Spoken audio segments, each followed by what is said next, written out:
Salutations, everybody. It is, once again, Emmett Watkins Jr., also known as DJ161, and I'm here to, first off, show you a little bit of this Black Ops 4 beta gameplay that I captured a couple weeks back. But I'm here to tell you about this new Ariana Grande album, Sweetener. Now, if you've been on the channel for a while, you know that I have done a previous review of an Ariana Grande album. I did Dangerous Woman back when that came out in 2016 over some Doom gameplay. And I'll link to that somewhere towards the end of the video. But yeah, in that video, I recently went back and watched it. In that video, I had a couple problems with Dangerous Woman. But by the end of it, I ultimately said that I enjoyed it. But as time went on, I gotta be honest, that review that I made did not ring as true. I started to sour on Dangerous Woman quite a bit. It was a lot of, it was just her sound was getting more generically pop. It felt like it was getting more empty. There was less distinguishing features about her music compared to other pop songs out at the time. And yeah, the more I tried to listen to it, the less I liked it, to be honest. And for whatever reason, it just didn't do anything for me. Or it started to do less for me as I listened to it. So, I had my eyes out for Sweetener. Now, the weird thing, well, first off, I should probably explain like why I like Ariana Grande, because I do a lot of hip-hop and rap reviews on this channel. Not too much pop at all. Pretty much Beyonce is the only exception to that, and Ariana Grande is the only exception to that. So as I've said in my previous video for her last album, found out about Ariana Grande by listening to her just randomly one spring break. Me and my family were out on vacation, and her song The Way featuring Matt Miller came on. And I was like, oh my god, this new Mariah Carey song sounds great. And at the end of it, you know, the radio announcer's like, that was that new Ariana Grande, The Way. And I was like, holy shit, that's Ariana Grande? She can really blow. As in, like, with her voice. And so I was like, oh man, I gotta check this girl out. So I got on Yours Truly, loved Yours Truly. My Everything came out, loved My Everything. And then, as I've said, Dangerous Woman is the first album where I didn't love it quite as much. But we're here with her fourth album, Sweetener. And I'm coming away quite a bit more positive on this one than I was with Dangerous Woman. But we're going to go ahead and, well, I should probably say a lot of the singles I wasn't digging on this album leading up to the album's release. But by the time I heard them in the context of the full album, I liked them all quite a bit. So we're gonna go ahead and do the track by track breakdown like we often do. So the first track on here is Raindrops parentheses and Angel Cried. This is just a vocal stinger. This is only a few seconds long, and it's literally just Ariana Grande's voice, just a cappella. And this track really got me excited to listen to this album, because the reason I like Ariana Grande in the first place is for her just sheer vocal talent. I legitimately think that she is probably one of the most talented vocally pop singers out on the market right now. And this first track really just reminds me of that, and really reminds me why I listened to her in the first place. Yeah, it totally gave me chills and got me hyped to listen to the song. But other than that, besides this being like, I believe this is just a lyric from an old like 60s, 50s song that she's singing here. Just to start it off, not too much to report on. So we're gonna go ahead and go on to the second track, Blaze featuring Pharrell Williams. Now I like this song. It's very upbeat. It's very up tempo. I can definitely sense the Pharrell production in this. Pharrell has had his hands on a lot of the tracks in this album. And it is, how do I say this? It kind of feels like it has a little bit of a techno vibe, but also like an island vibe. Like it almost sounds like that one instrument that just looks like a really shiny bowl that they play with drumsticks. I forget what the instrument is called, but it's in my head and I've seen it played in videos and stuff. But it sounds like that a little bit, with a little bit of techno mixed in as well. But either way, it is a very, very groovy track. It's a great start to the album, and it's just really nice. And I like how Ariana kind of, you know, like her cadence on the track. That's the word I'm looking for. Her cadence on the track is very well. Of course, her vocals are pretty great on any track. But it's very groovy. I will say, though, if there is a kind of a criticism to this track, this song sounds more like a Pharrell song rather than an Ariana Grande song.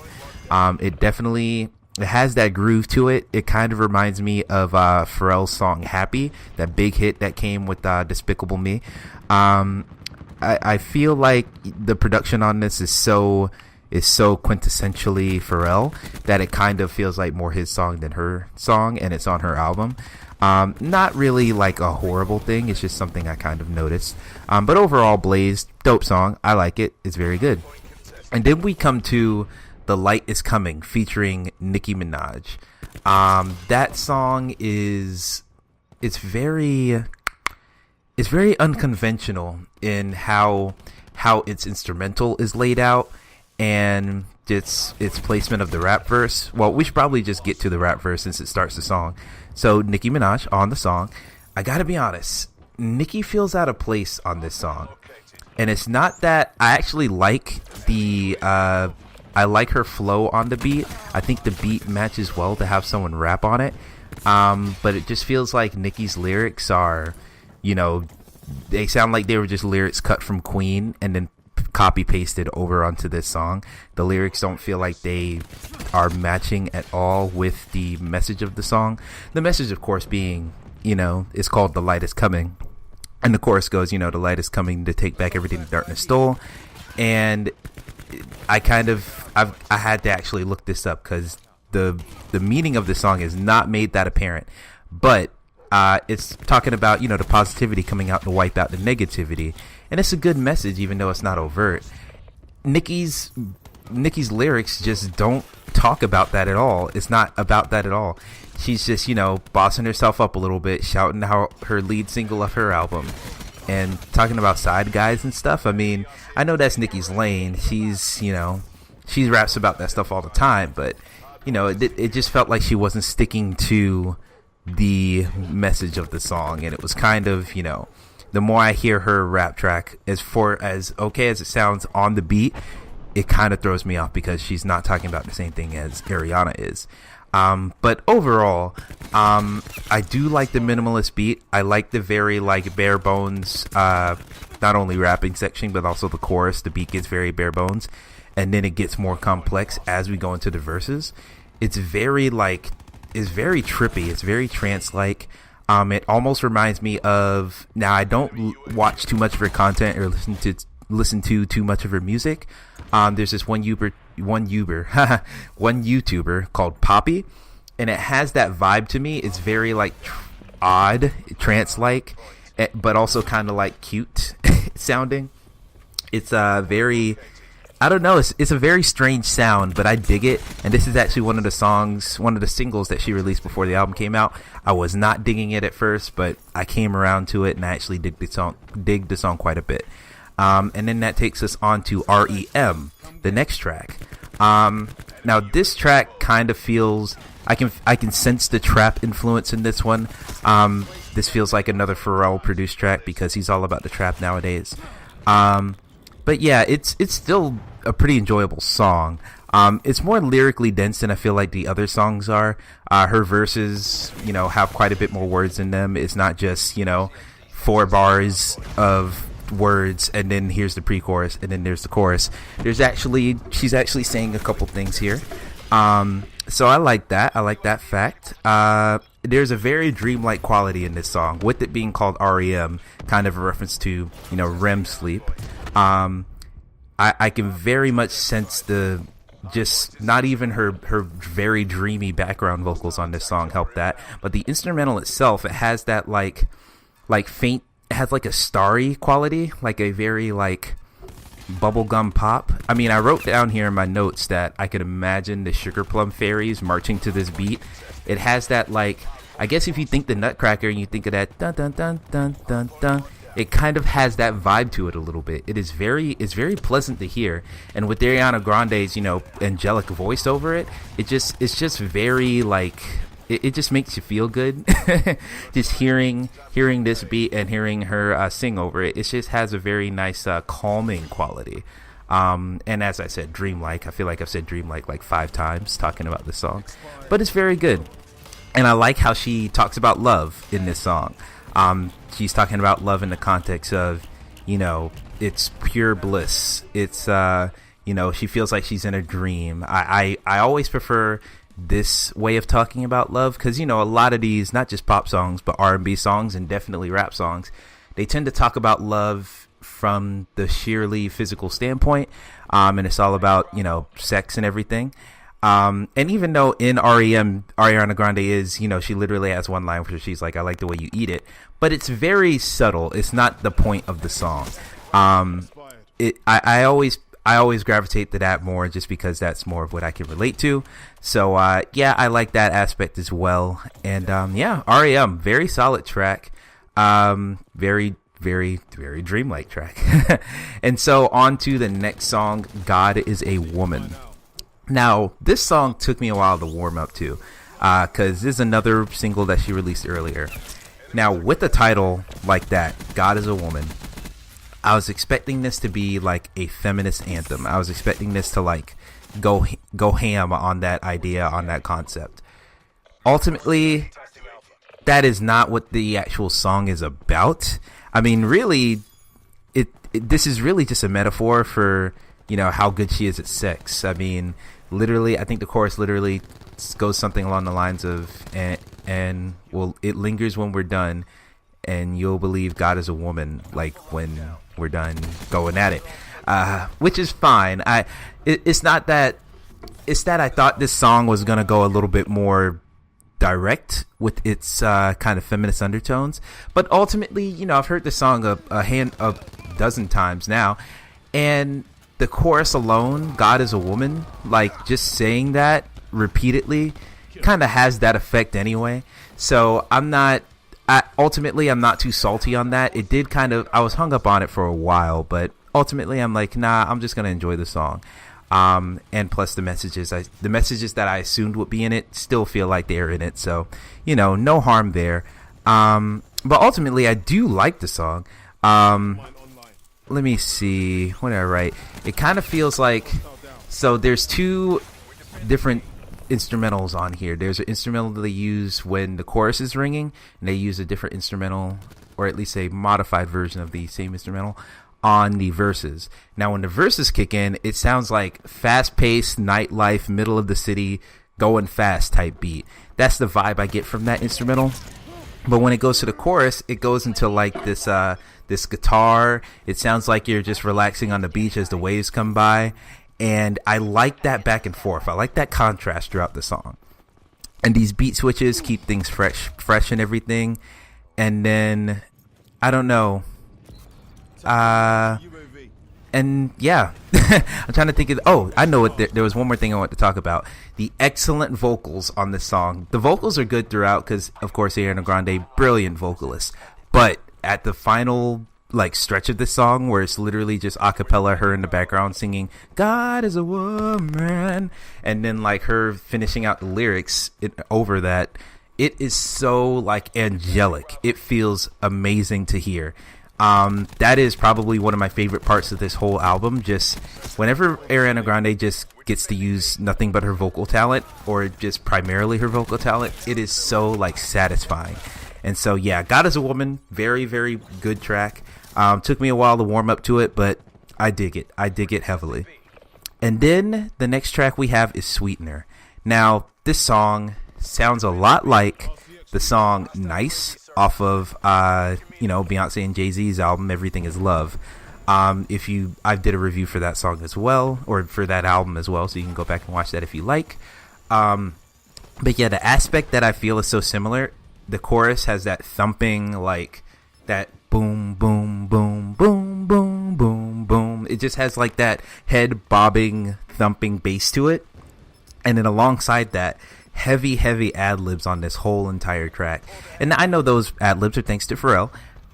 But yeah, the ad-libs just make this sound like it's trying to be kind of low-key a Migos-inspired track, or it's trying to have that trap sound to it. But as far as the instrumental on this, the instrumental is very traditionally pretty, traditionally like like a lot of Ariana Grande's songs. It sounds like a lot of her songs. It's not trying to go too heavy for the pop sound, for the trap sound, but you can tell the aspects are in there. It's very strange, the combination of it. But I will say, ultimately, Sweetener, probably my favorite song on the entire album. I just love the hit it, whip it, mix it and mix it and mix it. Like, that is so catchy, and it gets me hype every time it's on. And and the heavy bass as well just increases my love of it, because I love those thumps, and so also the imagery in this song is pretty on point too. Sweetener, her love for whoever she's talking about. I assume it's just Pete Davidson. I assume every love song in this album is talking about Pete Davidson. But she's talking about the love she has for this person. This person is her sweetener. It sweetens up all the aspects of her life in different ways. And I like that imagery, and I like how she carries that throughout the whole song. I like the way you lick the bowl, mix it. And, she keeps that theme up pretty well. And I like that. And I love the breakdown towards the end of the song. It has those like pop, pop, pop, pop, pop, pop, that popping sound towards the end. Very, I want to say cosmic sounding. Very good. Very pleased with that part of the song, or just pleased with that song entirely. So yeah, Sweetener, it's a bop. I'm loving it. Then that brings us on to Successful.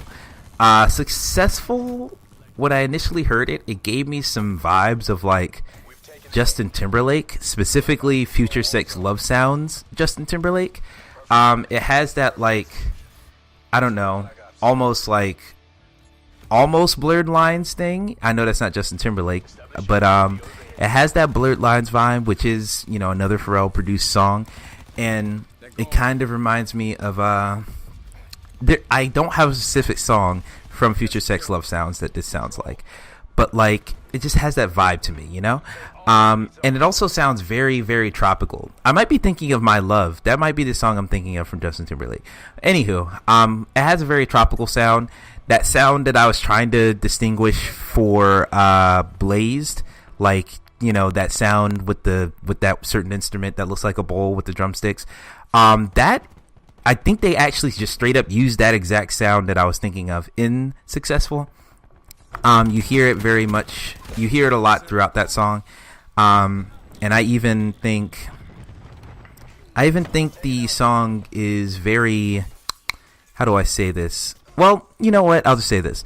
The song's very fun. It's very relaxed. I mean, it's literally, I feel like this is the boasting track that Ariana Grande would have. It's like how a rapper would do it. You know how rappers get on a track and just say, oh, I got all these money, I got all this woman, I got all these everythings.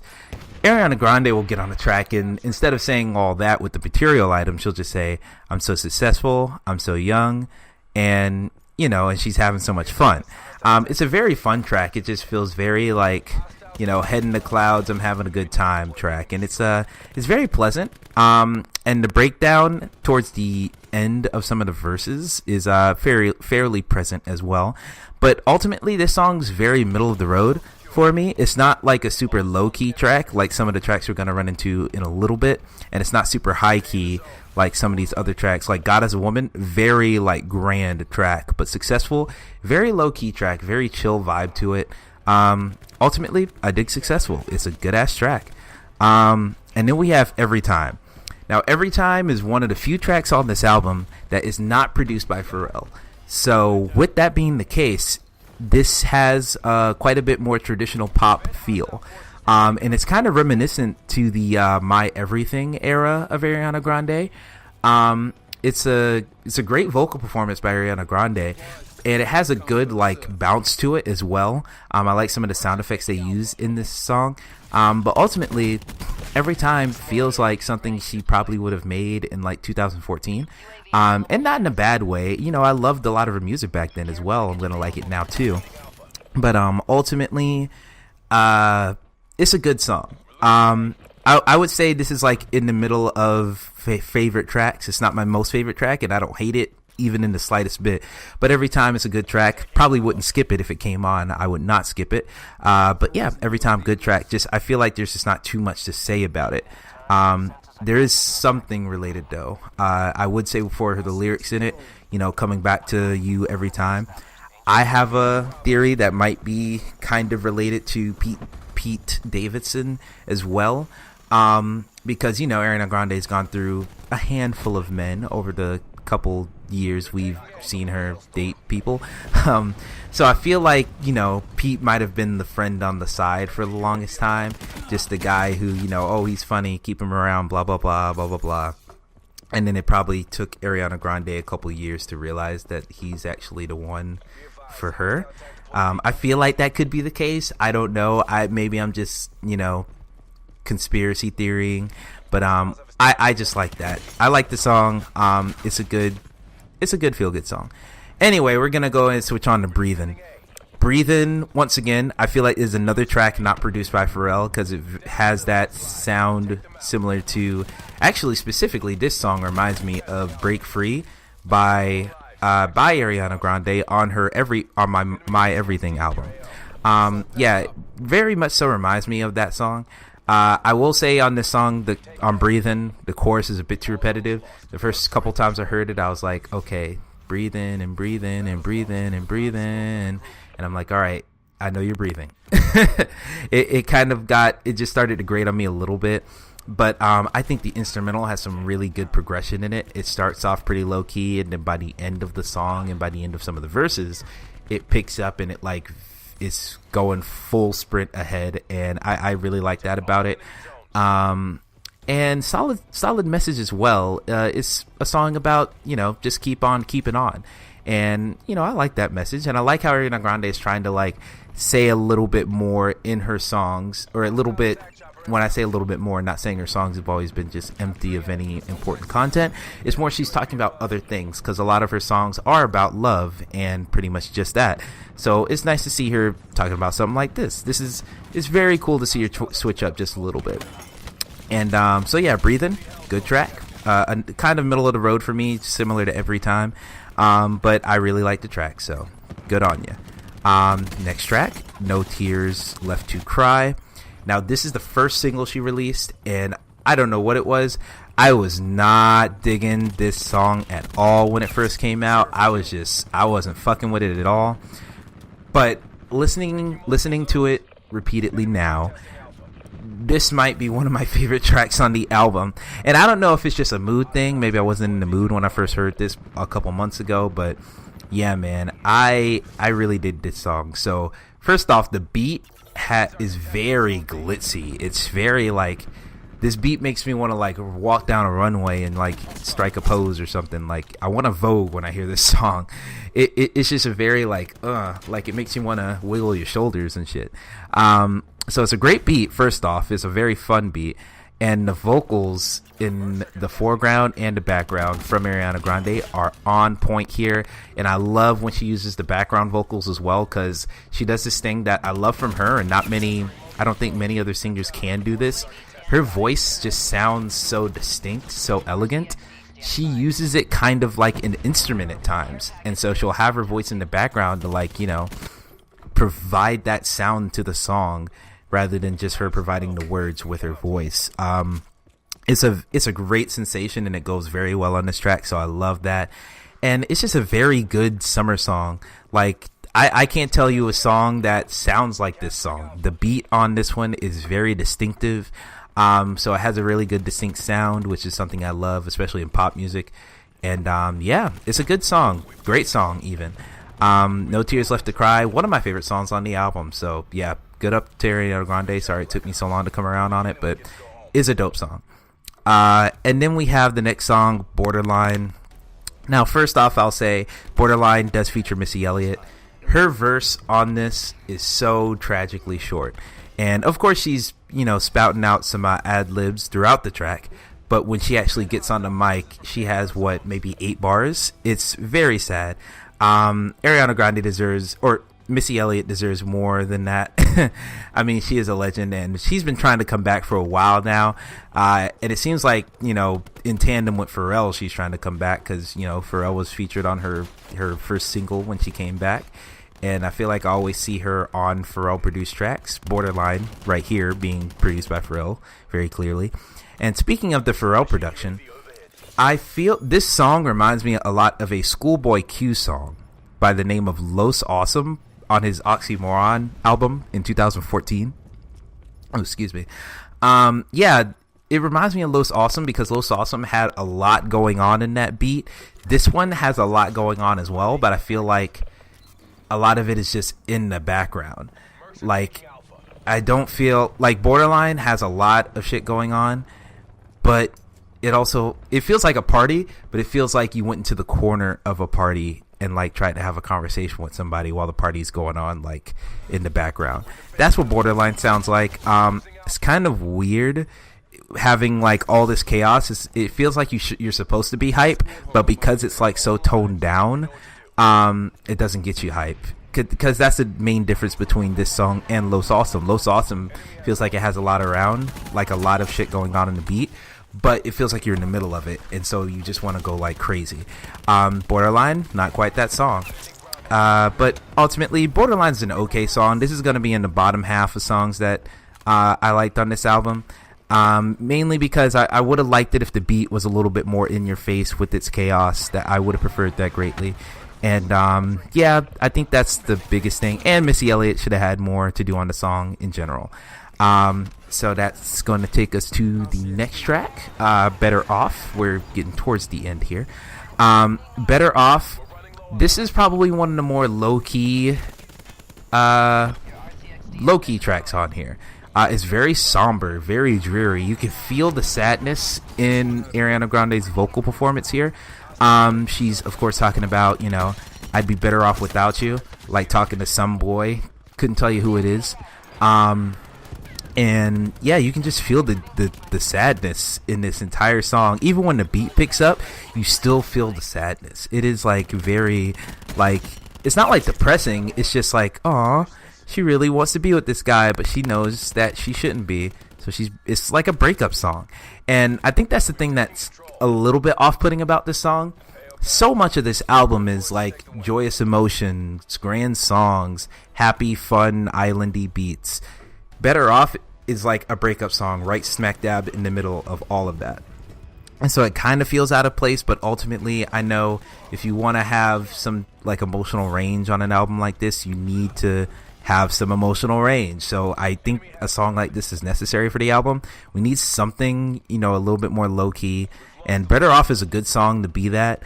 And it's not a bad song at all, but this song is just, I don't love it.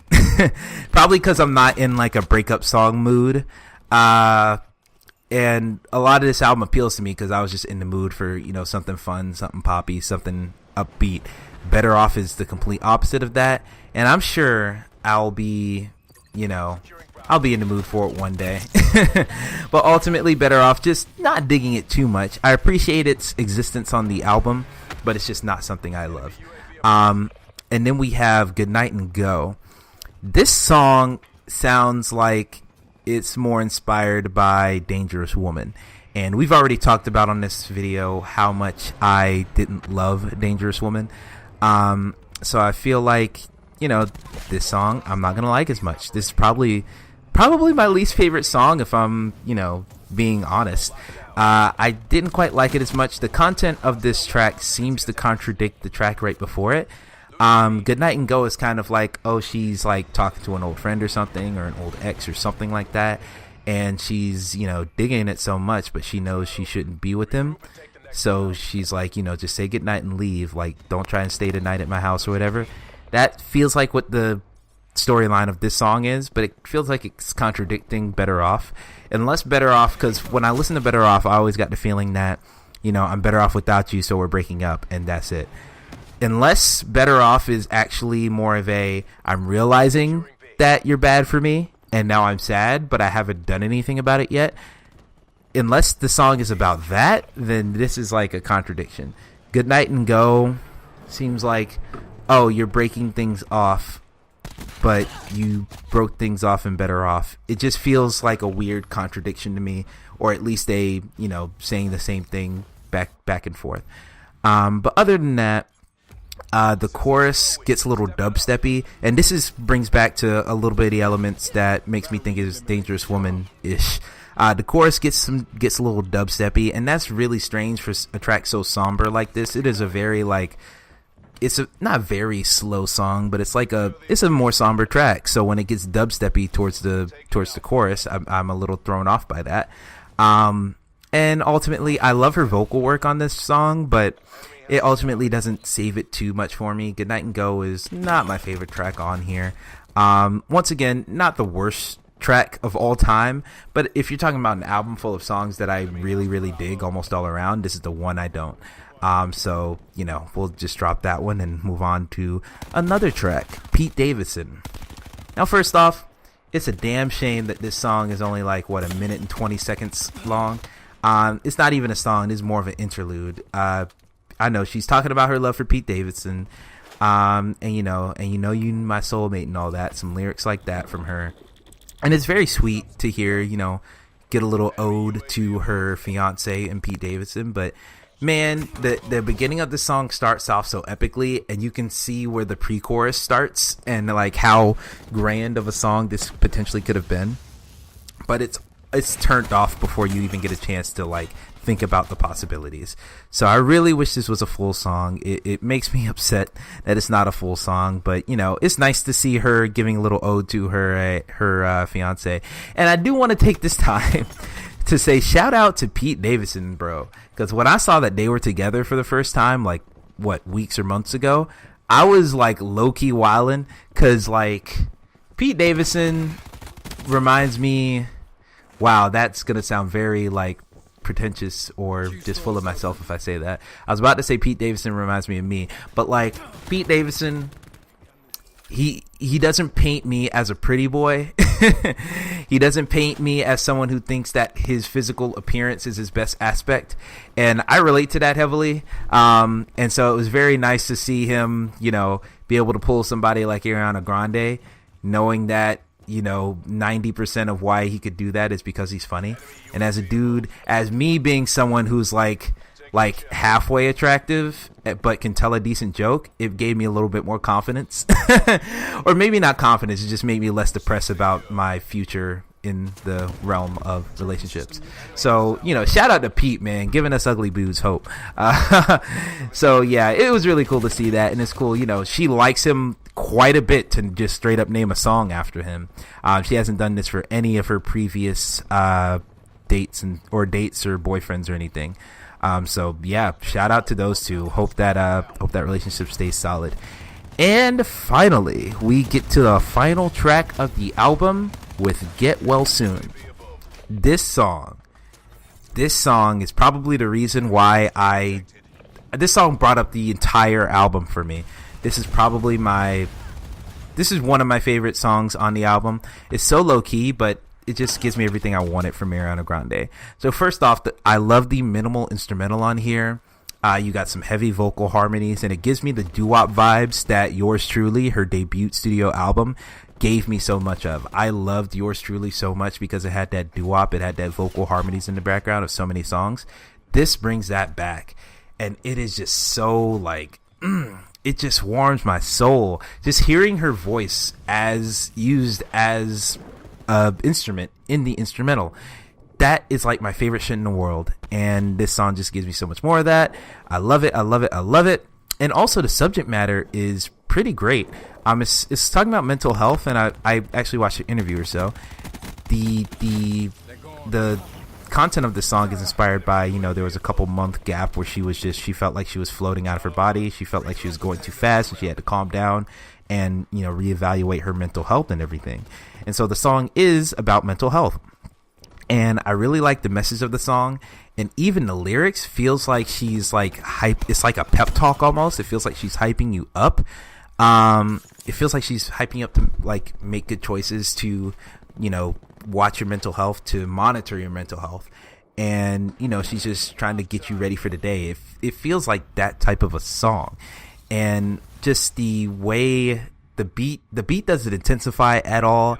It's very it's very reliant on just Ariana Grande's vocal delivery. There's not too much added in the way of extra instrumentals to hype up the beat, but by the end of the song, it feels like it's hitting a crescendo. And she does switch it up with, different cadences and whatnot. Actually, now I'm thinking about it, the instrumental does switch up quite a bit, but I feel like so much of it is due to her voice. The voice brings it up just that extra octave and just makes it, you know, feel like it's really hitting a crescendo towards the end. It kind of feels like I mean, this is going to be a dumb comparison, but High School Musical 2, at the end of High School Musical 2, where they have, you know, everybody all for one. They have that super, super hype song to end the entire film, and it just goes super, super hype, and then it just ends. That's what this song feels like. It feels like it's just hitting crescendo, gaining momentum, and then it just ends, and it just feels really good. It leaves you on like the most hype note ever. It's kind of like you got like pumped up with a bunch of adrenaline and just thrown out into the world. It's a great feeling, and of course with the message of the song, it feels very, very heartwarming as well. It leaves you walking away from the album just feeling great about not just the music you heard, but also feeling great about yourself. It's just a very uplifting track, and she even has a bout of silence there to kind of make the track time, I think 5 minutes 22 seconds, and she did that to kind of pay a little bit of tribute to the Manchester victims, because as you guys know, she had a concert out there in Manchester, and a gunman was, you know, there, and unfortunately took a couple lives that night at Ariana Grande's concert, or as it was letting out. So, you know, she's already broken up about that, and this is her first time making music after that tragic event. So it's cool to see a little bit of a tribute there as well. And yeah, that's ultimately it for my thoughts on Sweetener. So overall, like this album quite a bit. Partially due to Pharrell. Pharrell's one of my favorite producers, so of course I'm gonna like a lot of his contributions on this album. But Ariana Grande just brings it with the vocal performances. She brings it with songs that are actually about something in some cases, which I really appreciate. All of her songs seem to be just straight up like generic love songs, but that's not the case for this album. Not every song falls into that mold, so I really appreciate that. And yeah, and then it just has this weird vibe throughout. Everything feels like slightly altered than what you would hear in a traditional pop track. So I really appreciate that. And of course, I still think Ariana Grande is one of the greatest lyricists. Greatest lyricist. Woo! Lord have mercy. One of the greatest just voices of our time. Just her sheer vocal quality. So it's nice to hear her on yet another track, and it's nice to hear that the tracks are good. So without further ado, I'm gonna go ahead and end this review of this album. Look out for, now I know it's been a while, I need to make my kind of funny prom video. I've had multiple technical difficulties. I've tried to record this dang video twice. I'm probably just gonna have to wait until I get a better camera or do something with a microphone or something. I'm gonna have to figure something out. I do want to get it out before the end of the year, but you know, I am still in school, and I do also work part-time, so you know, I will get to it eventually. And I also have all these fall games that I'm going to be writing some reviews for as well on the llacerro.com. There's a lot of stuff. This isn't a update video, so you'll see all that stuff on Twitter at EJSponge61 if you want to follow me there. And yeah, we're going to go ahead and end this video. So thank you guys for watching. And also, yeah, Black Ops 4 beta, very fun. So anyway, thank you guys for watching. Y'all have a good one. And without further ado, keep it real, keep it true.